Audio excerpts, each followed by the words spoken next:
Every day, there are incredible preparedness deals floating around the internet, but who has time to dig through dozens of websites to find them? That's why we created PrepperFinds.com, your one-stop site for the best prepper deals online. Our team scans the web, finds the biggest discounts on survival gear, food storage, water filters, radios, and more, and posts them in one easy place. No more wasting hours searching or missing out on limited time sales. At PrepperFinds.com, you'll see the best deals every single day, so you can save money while stocking up on what really matters. Check it out today at PrepperFinds.com. Bookmark it, visit daily, and never miss a deal that could keep your family prepared. That's PrepperFinds.com, where smart preppers shop.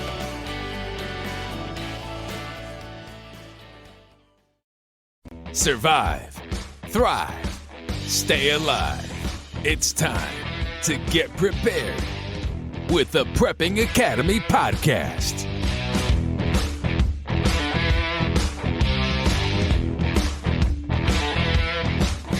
Hey, welcome everyone to the Prepping Academy podcast. I am Forrest. I'm sorry if you're disappointed. No Patrick. Patrick will be here soon. But yeah, I hope you guys are having a great day. I hope you guys will enjoy this podcast. I'm entitling this one, Your Information is on the Dark Web, and here's how to find out. So we're going to look at your information. We're going to go through the dark web. What does this have to do with prepping and preparedness? Everything. I mean, we try to hide our information. We don't want to get hacked. We don't want our ID to be stolen. It has a lot to do with this. So we try to be anonymous, and this is one way not to be anonymous with your information in the dark web. So we're going to go through this, how to find out all this. I'm going to, go over what's the difference between the dark web and all this stuff. So anyway, hey, appreciate you listening. Make sure you share, like, subscribe, send money. No, I'm kidding. No money. We do this because we love to do it.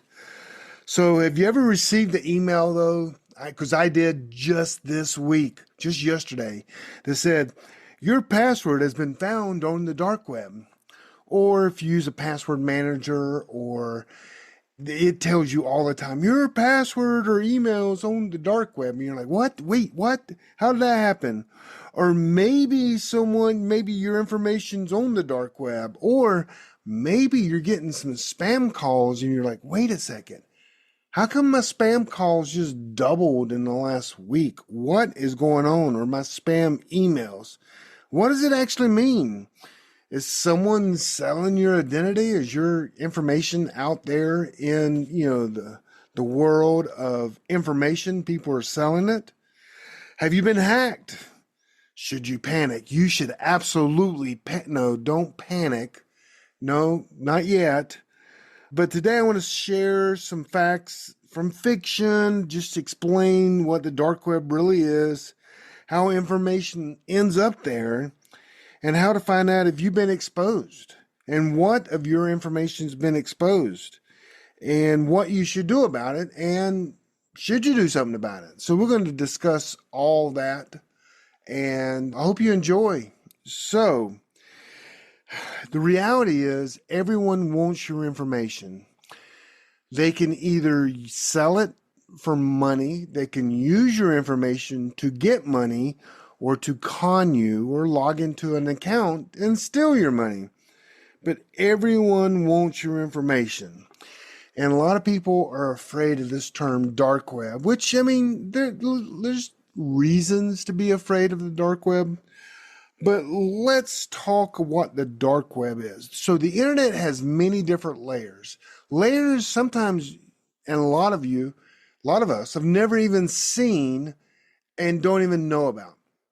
I'm going to explain a couple of them layers to you now. One is the email layer. And you're like, well, I get email. Yeah, you do get email, but is it sent through the internet? You don't really see it going through the internet. It's actually on its own layers. It goes through the internet. And you're like, okay. Well, even when there's FTP and people are like, well, I've heard of that. That's file transfer protocol.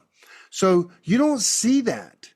Now, you can sometimes download a file and you're using a form of FTP, but you don't actually have a FTP client, and you don't practice. Most people, like 99% of people, actually upload files, download files on a regular basis unless you do it out of a browser. There's also, layers that banks use that you never see. There's encrypted layers. There's just all kinds of layers to the internet that you just don't see, because most of us live in the world of port 80, which is just rendering web pages, and that's it. And so, but we call that, well, I call that, a lot of people call that just rendering web pages through a browser. That's kind of what we call the surface web. That's what you see. You see it, you know it. You go to Target, you go to eBay, you go to Amazon. You know what you know exactly what you expect. It renders up on the screen. You go to Target, they're going to show you a bullseye and some products, and they're going to try to sell you. That is what we call the surface web. You see it, you got a device, which is called a web browser, and you can actually see what is going on. If you want to, you can usually right click and actually see the source. What code made this page look pretty organized, showed the graphics, showed my name because I logged into my, you can actually see that information by usually right clicking, and you can say view source. And a lot of people already know that. Then there's the deep web. This is information that is not indexed by search engines. So, like, you can't do a search on Mary Smith's bank account. There's no search engine to find that. You can't look up John, Thomas.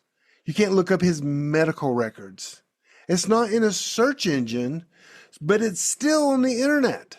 And hospitals are using maybe that surface level. So you don't have a device, you don't have a browser type of thing to go and look at these things.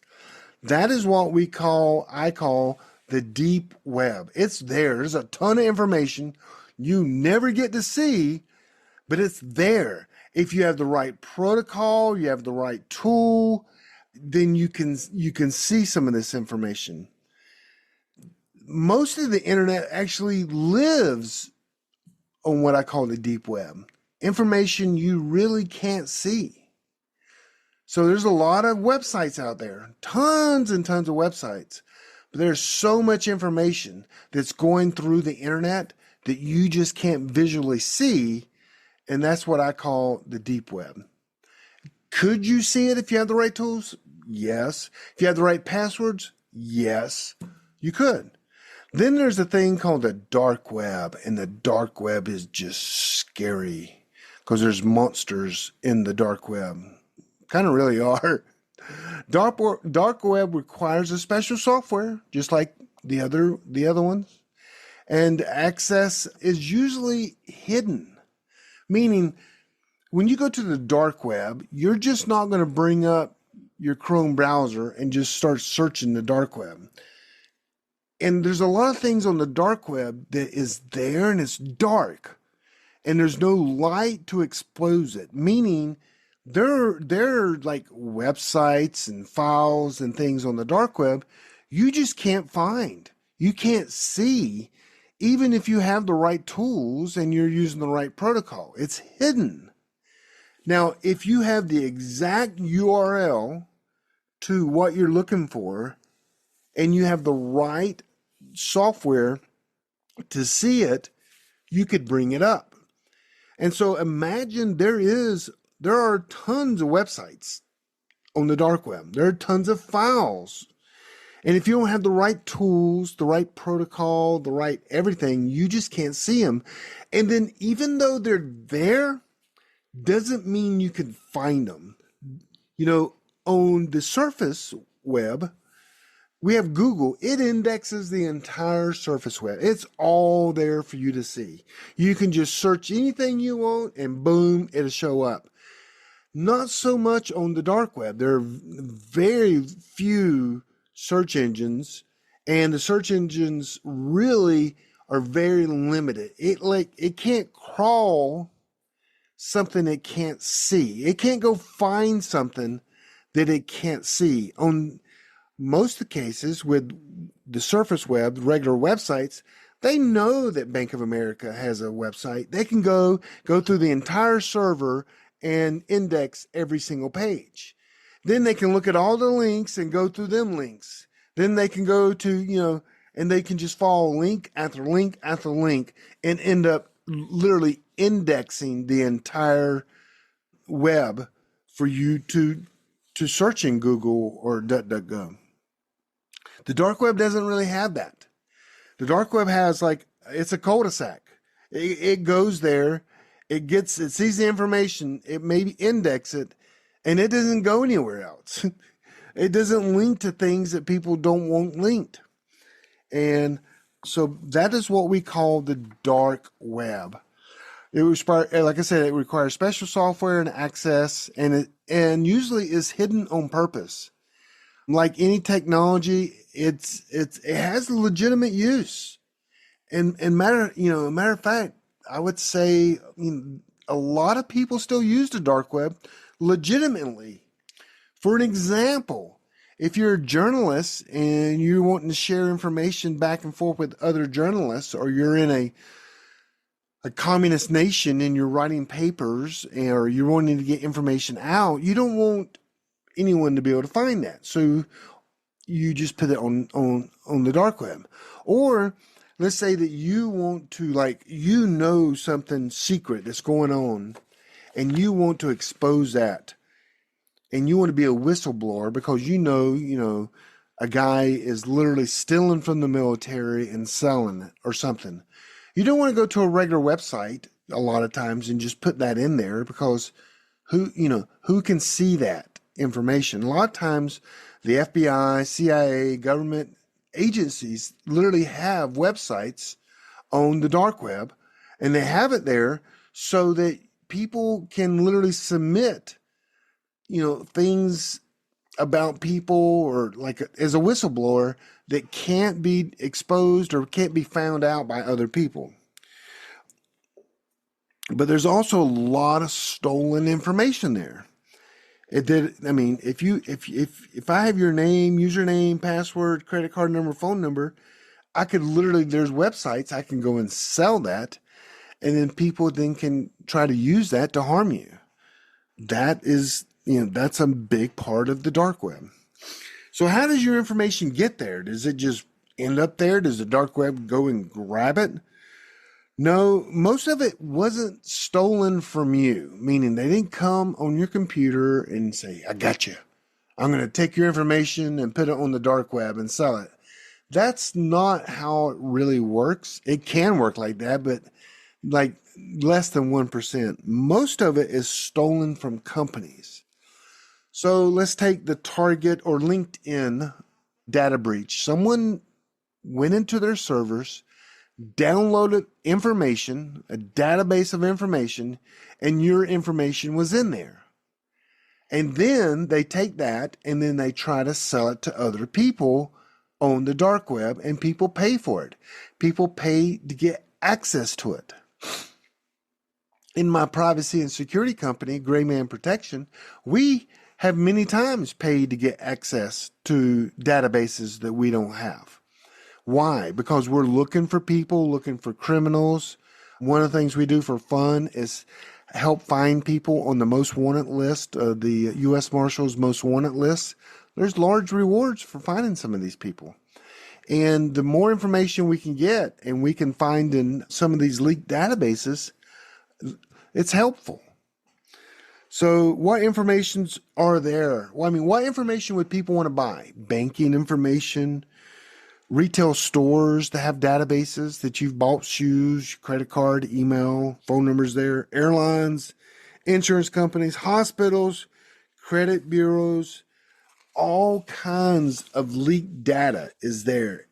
Every time one of these companies suffer a data breach, your information can be exposed. And then you're like, dang, how can I stop this? What the heck is going on? So you may have done everything right. You've used a good password, used two-factor authentication, and all of a sudden Target gets hacked and your information, boom, is gone. Use good security, strong, everything right, and your information still can be stolen, hacked, and put on the dark web. And you're like, what can I do? How can I stop this? Well, there's no complete one answer that can answer this, but there are some things that we're going to look at doing to help minimize your exposure. So what kind of information do people sell? And of course, this is really obvious. Email addresses, username and passwords. People, I mean, who wouldn't pay for some good usernames and passwords? Phone numbers, date of birth, credit card information, social security number. Oh yeah, all the time this information is leaked or stolen. All the time. Don't think it is rarely ever done. They're trying to put together a puzzle to take over your identity, to get into your accounts, get into your bank account, get into your brokerage account, your retirement account. They need information. So they'll look at a database, see what they can find out about you. And they'll do a whole kind of like, I don't know if the right word is dossier, but paper about you to get all the information. So when they attempt to breach your real accounts, they're going to have all the information they have or they can get. So how do you know if your information has been exposed? This is awesome because we can look. There are several services that can tell you that if your information shows up out there. Yeah, you can pay money for that. And there's a marketplace where you can go and put your email address in and information, and it will search. There's identity protection services that has dark web monitoring. I'm not a fan of identity protection services. I'm not at all. And in my courses, I teach why. And I'll just kind of sum it up on a high level. Just freeze your credit at the 4 major credit places, and they can't steal your identity. Mic drop. Some password managers will alert you that your information is out there. So there's a couple ways you can figure it out. The important thing to understand is that a notification doesn't always mean someone's actively using your information. So if your password manager or your protection service says, hey, we found your email on the dark web, and you're like, oh no, it doesn't really mean it's being used. That means it just was out there. Now we got to discover find out what information is out there, and how harmful is it? What steps do I need to do to protect myself? Just because your information has been found doesn't really mean it's being used, because there's billions of data points on the dark web, billions. What's the odds of them using yours? Well, if it's out there, let's get control over it, or let's do something about it. Just don't assume, well, they got 5 billion people to go through before they get to me. No, you can't do that. That's not the smart way to handle this. But it is your signal to maybe start taking action to protect your identity, protect your passwords, protect your emails, your phone numbers, all this stuff. So a good thing to do is actually a website that I created. And I created it for you. I literally did. And the URL is yourdigitalexposure.com. And you're like, what is this website? What are you trying to sell me? I'm actually going to give you something for free. Hey, let's take a quick break. Has your data been hacked? Do you feel uneasy about the vulnerability of your personal information online? Were you involved in the Target, LinkedIn, or Microsoft data leaks? Don't know? If not, then pay attention. Join Forrest Garvin from PrepperNet for a free webinar on privacy and security.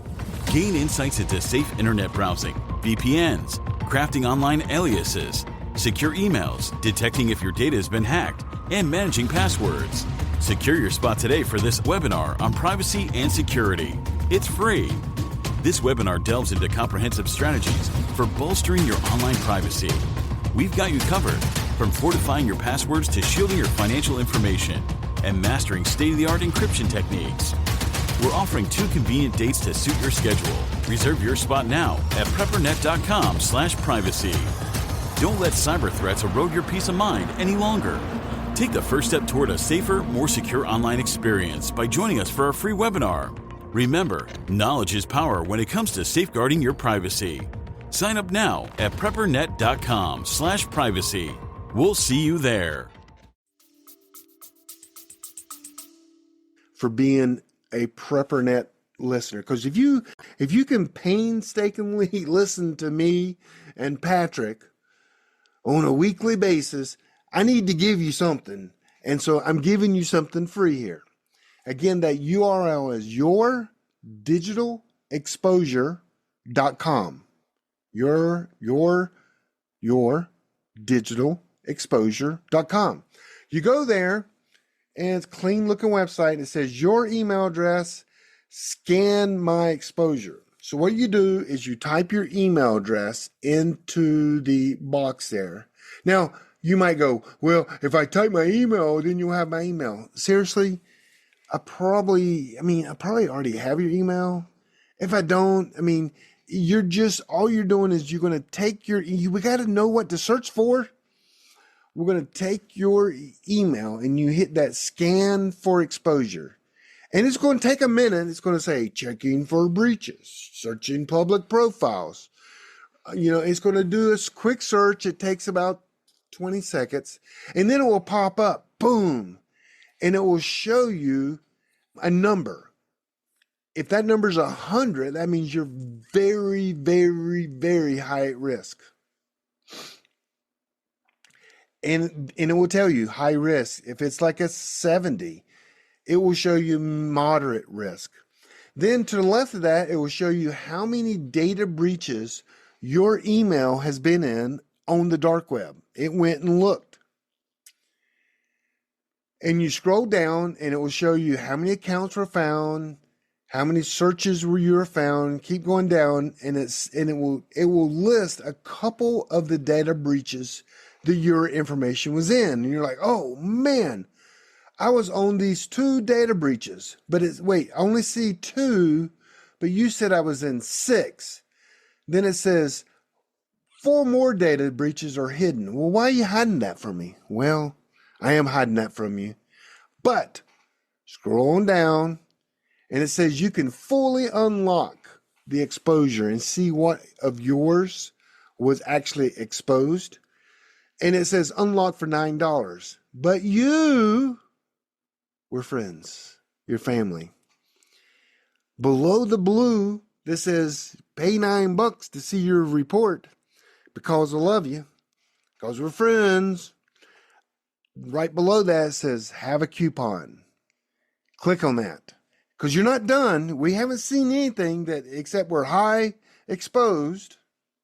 We haven't seen, we saw 2 of the 6.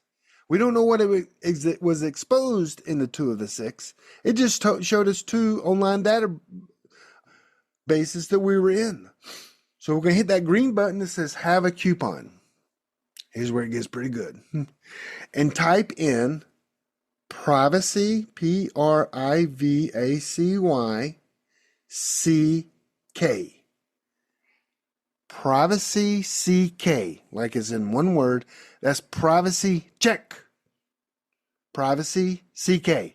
Everybody got that? I will put this down in the notes.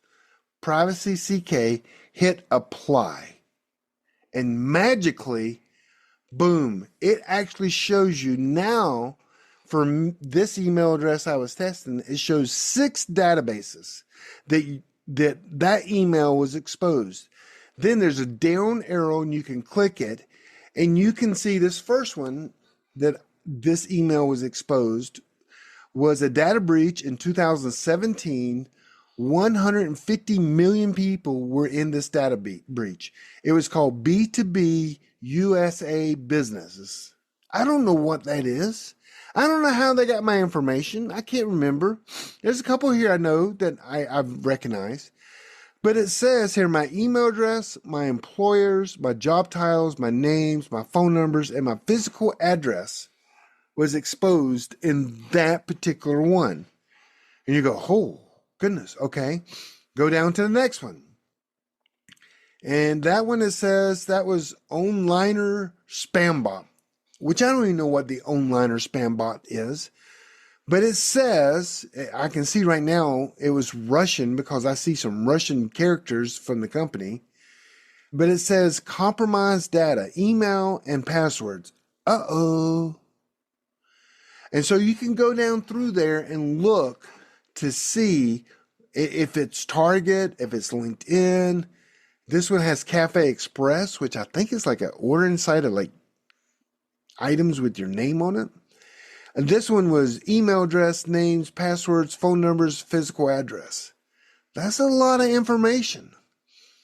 And I'm like, whoa, for this email address, is not my email address, but hey, I'm just looking. And you're like, wait a second. Okay, now here's the bad news, then there's good news. The bad news is we can't go and change this information.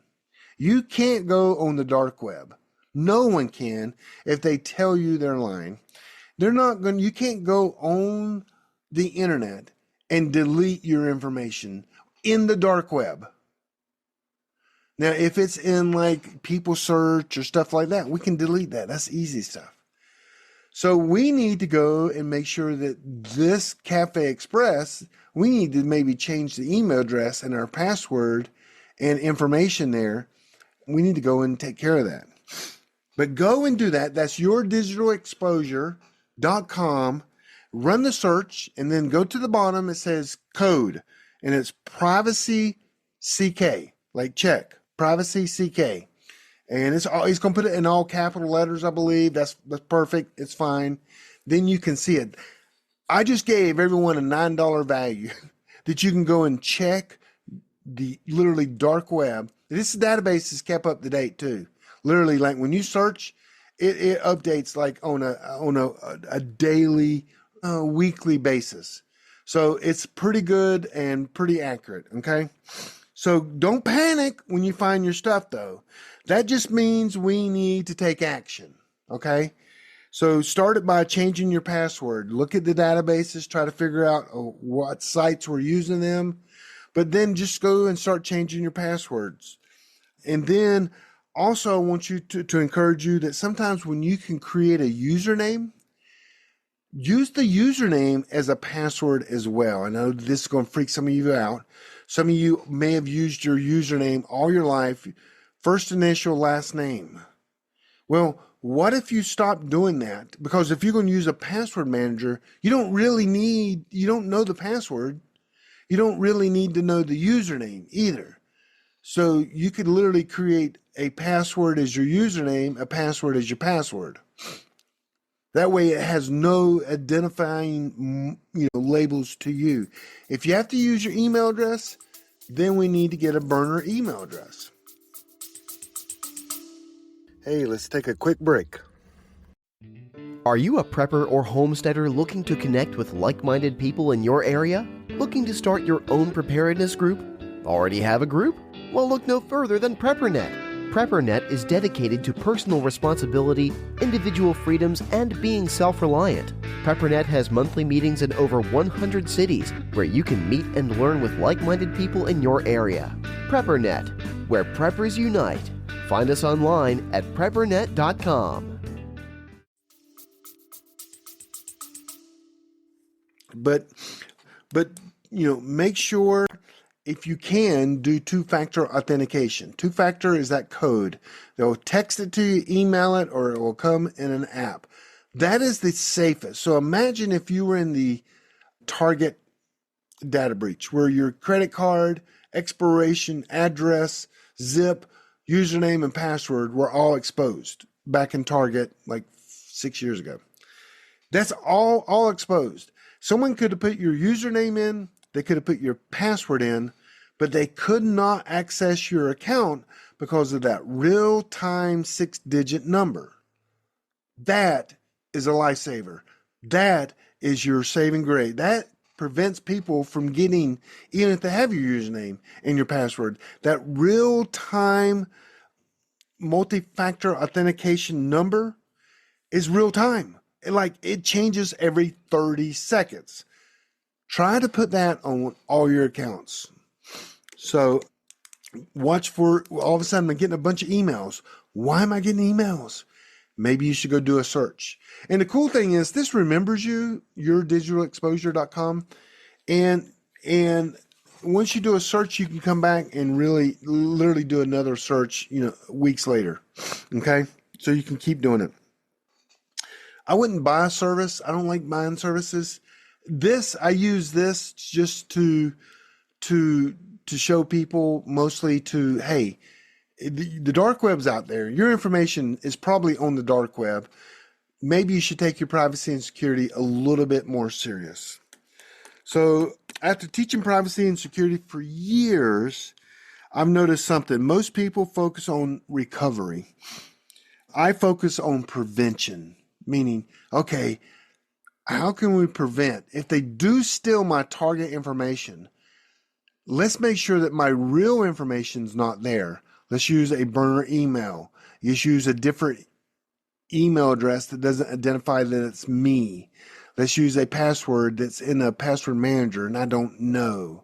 Let's use a gift card to buy it. So the card, even if it's, that information stolen, it's probably at the time they get it, probably not even usable.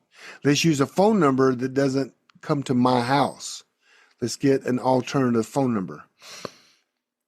That's more on the prevention. And a password manager will help you. My favorite password manager is 1Password, Proton Pass. I personally use Bitwarden. I'm so used to it, I'm not going to switch because it's great. It's just not as user-friendly as 1Password. But they're both great. Proton, and I would not use your operating system password, period. Don't use it. And I would not use your browser. Your browser is one of the easiest things on your computer to hack because all you do is use it and go to websites, and they can have codes in there. And so I would not use your password manager with your browser or I would always use the great thing about a password manager, you don't even have to know your passwords.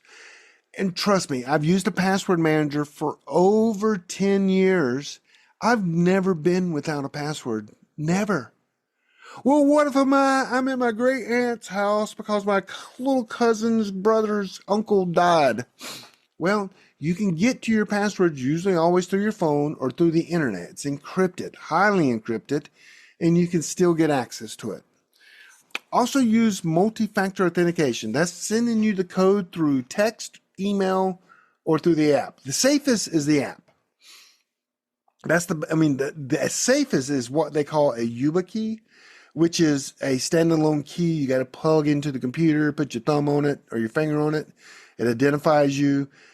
But that's kind of overkill for most people. I use it for some things, especially my financial. But it's just, if that's the answer, people aren't going to care about their privacy and security. If it comes to an app on the phone, hey, that's easy. You got your phone anyway. Just take the 6 numbers, put them in. So the YubiKey is a 9 being on security level, 10 being the highest. YubiKey is at 9. The Authenticator app is an 8. Then texting is probably a 7 and email is a 6. Why do I put it in that order? Well, email is the easiest to hack. And then it's probably trying to take over someone's phone. And then getting to the actual app in real time, you got to actually have their phone. And so that's why I put it in that order. So go and check that out, yourdigitalexposure.com. And it's called Privacy Check. Just a CK on that. So you need to keep your devices updated. Reduce the amount of personal information you share online. Use separate email addresses when you can. I mean, the best thing to do is take my digital course, but I know it's pricey, but it's like the master's degree, if not the doctorate degree in privacy. My courses, you can go to garvinacademy.com and check them out. Not trying to sell that to you, but there are no classes outside of, I can't think of any classes that is more detailed, that covers everything than my classes. I can't. I've looked at all the classes. I know the people that teach them all. And mine are just, it covers more stuff, more information. You will become an expert, an absolute expert if you take my course. But I know everyone can't take it. Some of you are not smart enough to take it. I'm kidding. No, you're smart enough to take it. I just said that to challenge you. But it's a great course, and I spent a lot of time on it. Privacy isn't one big decision. It is a lifelong kind of process. And you got to start, you start with small habits and just make them a part of your life over time. And it becomes easier and it becomes fun at some point. I mean, you create aliases and all this. So what does privacy matter? Privacy matters because, I mean, it just does. A lot of people go, what are you trying to hide? Everything.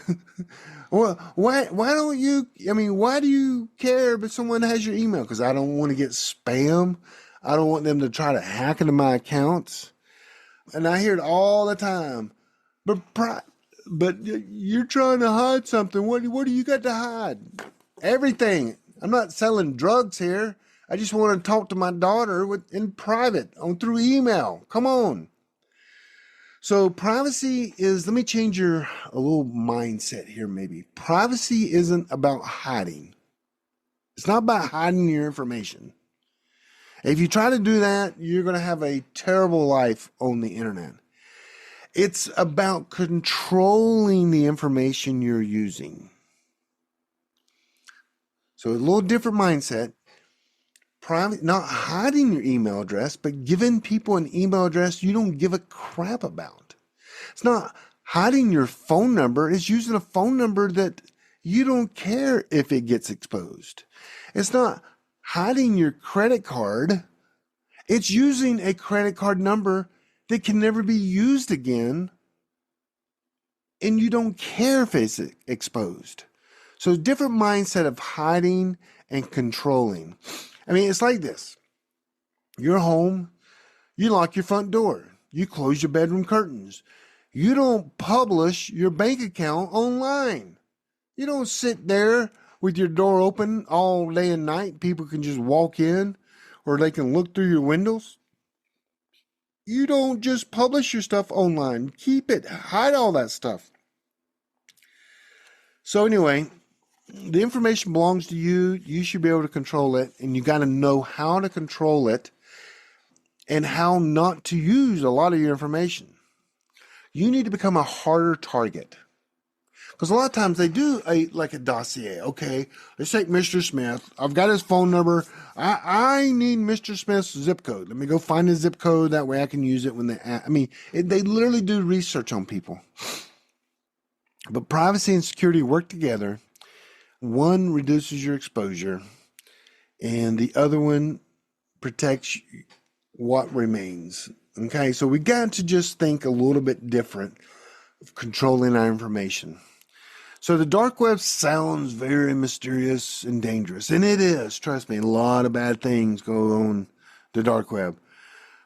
It is scary. There are monsters under the bed, okay? But we don't need it to intimidate you. You need to be able to go to your digital exposure and just search your information. Searching that doesn't put your email on the dark web. It doesn't. Okay? Think of it this way. If your information is discovered there, it's not the end of the story. It literally is just an early warning system. Uh-oh, my information was breached, hacked. I got to start doing some stuff. And don't wait until it's too late. What if you find out that you were in that target database 4 months later? That's the bad thing, because you used your real information. 4 months later, you go, oh, I was in that database. Yeah, it could already be exposed at that point. So that's why it's preventative maintenance. You need to act. You need to use a password manager. You need to use multi-factor authentication. You need to monitor your financial accounts all the time. When's the last time this is my new thing I've asked people. When's the last time you've balanced your checkbook? Well, I don't have a checkbook. Well, when's the last time you balanced your checking account? What things are you subscribed to that you forgot? Where are you losing money? Because most hackers, they'll start out with $10, $40. They don't want to do $4,000 all at once, because boom, they're found out. So look and manage and see what's going on there. So again, that website is yourdigitalexposure.com. Your code, after you run your search, you can't see everything, is privacy CK. One word, privacy CK. You can view your information on the dark web. And I'll put all this in a summary in the notes. And I hope you guys enjoyed this. I hope this will motivate you to go do something. Excuse me. You can go check out the Garvin Academy website. I do a free webinar every month. You can go and sign up for the free webinar. And I go in way more information in the free webinar. That's Garvin, GARVIN, academy.com. I'll put it in the notes. But every month I do a free webinar, and I go through tons of information about how to protect your information, your data, your ID, all that information. And it's free. It's free. Did I say free? I need like echoes. Free, free, free, free. It is free. And so, guys, God bless you guys. Hope you have a great week. And we'll see you next time on the Prepping Academy podcast. Take care. Thanks for listening to the Prepping Academy podcast. Preppers Unite at www.preppingacademy.com.